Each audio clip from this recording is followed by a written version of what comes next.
जरा व्यवस्थितपणा नाही अंगात. काम थोडं आणि पसारा जास्त. सुमनची बुणबुण. जाळे पहा रूममध्ये. आईच्या घरी काय केलं काय माहीत. इथे सुमन. साधी वर्णाची फोडणी जमत नाही तिला, म्हणून बोलावं लागतं. मला काय हाऊस थोडीच आहे ओरडायची. प्रभाकरला ऐकू जाईल असं मोठ्या आवाजात सुमन बोलली. काही बोललं की हसण्यावर घ्यायचं. जराही गंभीरपणा नाही. कसं होईल ते हो बाबा. मी आहे म्हणून ठीक आहे. नाहीतर अवघड आहे रे बाबा पराग तुझं. घर व्यवस्थित ठेवता आलं नाही, पोटाला चांगलं चवदार खायला नाही मिळालं तर मग काय फायदा. सुमन नेहमीप्रमाणे तक्रारीचा पाढा परागसमोर वाचू लागली. गेल्या 8-10 दिवसांपासून हे रोजच झालं होतं.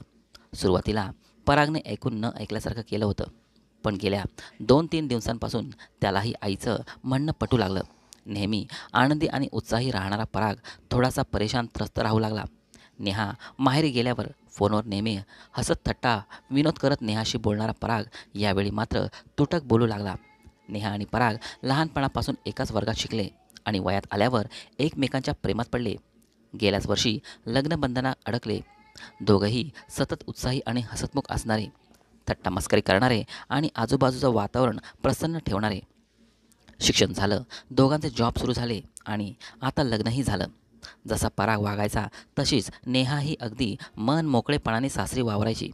परागसोबत गप्पा, थट्टा मस्करी, येता येता बाहेर काहीतरी खाऊन येणं, आवडलं ते खरेदी करणं, सगळं पूर्वीसारखंच. खरं म्हणजे त्यात काही गैर नव्हतंच. पण सुमनच्या हे पचनी पडत नव्हतं. लग्नानंतर काही दिवस तिने दम पकडला, पण 2-1 महिन्यातच हळूहळू आवाजातला नाराजीचा सूर कडक ओरडण्यात आणि रागवण्यात बदलला. परागमुळे नेहाला सुमनच्या तापट आणि शीघ्रकोपी स्वभावाची ऐकून माहिती होतीच आणि आता पुरेपूर अनुभवही येत होता. सुमनच्या मनाप्रमाणे वागण्यासाठी तिने स्वतःत भरपूर बदल करून घेतले. सुमनचं बोलणं, टोकणं, शेरेबाजी, टोमणे ती हसतच स्वीकारायची आणि त्याप्रमाणे वागायचा शक्य तितका प्रयत्न करायची. नेहा गुपचूप ऐकते, उलट उत्तर देत नाही हे लक्षात आल्यावर तर सुमन कोणतीच संधी सोडेनाशी झाली. 8-10 दिवसांपूर्वी मात्र छोट्याशा कारणावरून दोघी थोडीशी धुसफूस झाली. गोष्ट परागपर्यंत गेली सुमनमुळे. परिणामी नेहा आणि पराग यांच्यातही धुसफूस सुरू झाली आणि बरीच वाढली. प्रभाकरने मध्ये पडत दोघांची समजूत काढली. नेहा बेटा, 4-8 दिवसांसाठी तुम्ही दोघं कुठेतरी जाऊन या. जरा बदल झाला की आपोआप सगळ्यांची चिडचिड कमी होईल. मला आता वेळ नाही, पराग तणतणत म्हणाला. मला तरी कुठे सुट्टी आहे, मी ही रिकामी नाही. नेहा नेहा पराग ताणलं तर तुटतं, सोडलं तर टिकतं. ताणाताणी होऊ लागली तर एकाने माघार घ्यावी, विचार करण्यासाठी अवधी आणि अवकाश द्यावा, असं माझं मत. प्रभाकर परत समजावणीच्या सुरात म्हणाला. सुमन मात्र निवांत पेपर वाचायचं निमित्त करून यांचं बोलणं ऐकत बसली. जणू काही जे झालं त्यात तिची काहीच भूमिका नव्हती. पराग, तू किंवा नेहा 2-4 दिवस आत्याकडे जा आणि तिथून ऑफिस करा. मी सांगतो तिला तसं. बाबा, मी जाते 8 दिवस, पण आईकडे, माहेरी, आत्याकडे नको. नेहा शांत होत म्हणाली. नेहमीच नेहा बॅग भरून माहेरी निघून गेली. पराग चिडचिडत होता आणि सुमन नेहाच्या चुकांचा पाडा वाचून त्यावर फोडणी देत होती. पराग ऑफिसला निघून गेला. बस सुमन जराशी, तुलाही आराम हवा. नेहावर आणि तिच्या चुकांवर सारखं लक्ष ठेवून तूही दमली असशील, प्रभाकर म्हणाला. मी काय मुद्दाम करते का? मला समजतंय की मी तिला बोललेलं तुम्हाला पटत नाही ते. पण मग तिला आपल्यासारखं वळण कसं लावणार? सुमन रागात बोलली. आपल्यासारखंच तिने बनावं हा हट्ट कशासाठी? परागसाठी. कारण परागला आपली सवय आहे. त्यांचं सहजीवन, त्यांचा संसार आहे. ती दोघं ठरवतील कोणी कोणासाठी किती बदलायचं ते, आपण नाही. असं कसं? पराग का बदलेल तिच्यासाठी? त्याच्या आवडीनिवडी आणि सवयी. परागसाठी नाही, पण ती तुझ्यासाठी तिच्या वागण्या बोलण्यात, उठण्या बसण्यात, स्वयंपाक आणि इतर कामात तुझ्या कलाकलाने बदल करतच आहे की. ते नाही का लक्षात येत तुझ्या? तिच्या चुका दिसतात, पण त्या दुरुस्त करायची धडपड दिसत नाही. काल पहिल्यांदा उलट बोललेलं दिसलं आणि थेट परागपर्यंत तू विषय नेलास. इतक्यांदा तू तिच्यावर रागवलीस, पाडून बोललीस. तिने वाढवला का हा विषय? तुझं बोलणं हसत स्वीकारलं तिने प्रत्येक वेळी.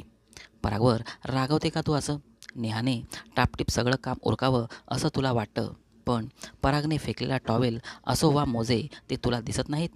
दोघंही सारखेच शिकलेली आणि बाहेर सारखंच कर्तृत्व दाखवणारी. मग हा फरक का करतेस? अशानं परागला स्वतःच्या बेफिकीर वागण्याची तर जाणीव होणार नाहीच, पण नेहाने स्वतःत केलेले बदल आणि घरकामाचे कष्ट याचीही होणार नाही. बायकांचं कामच असतं ते. मी नाही का बदलले तुमच्यासाठी? बायका निसर्गतः नव्या वातावरणाशी अगदी सहजतेने जुळून घेऊ शकतात म्हणून त्या बदलतात, पण प्रत्येक वेळी त्यांचीच तडजोड करावी असं मी आपल्या संसारातही कधी वागलो का? नाही. पण नेहा आपल्या घरी परागसाठी आली आहे, आपल्यासाठी नाही, हे तर मान्य आहे ना? हो. मग ती परागला जसं आवडतं तसं वागते, शिकते, ते त्याच्यावरील प्रेमासाठीच ना? तू तिला इतक्यांदा बोललीस, तिने कधी परागकडे चुगली केली नाही. पण ती तुला बोलण्याबरोबर तू परागला यात ओढलंस आणि तो तिला रागावला. नवरा जर प्रेमानं वागत असेल तर कोणतीच सून सासरच्या इतर मंडळीचं बोललेलं मनाला लावून घेत नाही. पण जर ज्याच्या भरवशावर ती इथे आली आहे तोच बोलू लागला तर ती स्वतःला मानसिकरित्या असुरक्षित समजते आणि ऐकणंही सोडते.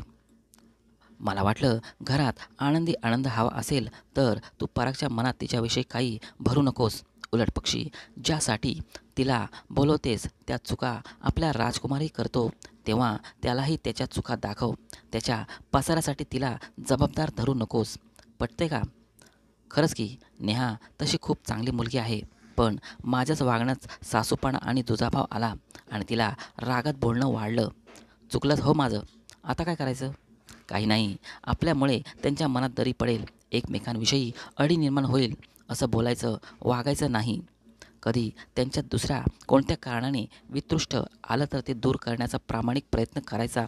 ती सून म्हणून जितक्या पटकन तिच्या चुकांवर बोट ठेवते, तितक्याच पटकन परागचीही चूक त्याला दाखवून द्यायची. जितक्या मोठ्या मनाने परागच्या छोट्या छोट्या गोष्टींचं कौतुक करतो, तसंच नेहाचं करतानाही मोठेपणा दाखवायचा. बस, बाकी काही नाही. अहो, खरंच की माझं सगळं आयुष्य आतापर्यंत परागच्याच अवतीभोवती करण्यात गेलं.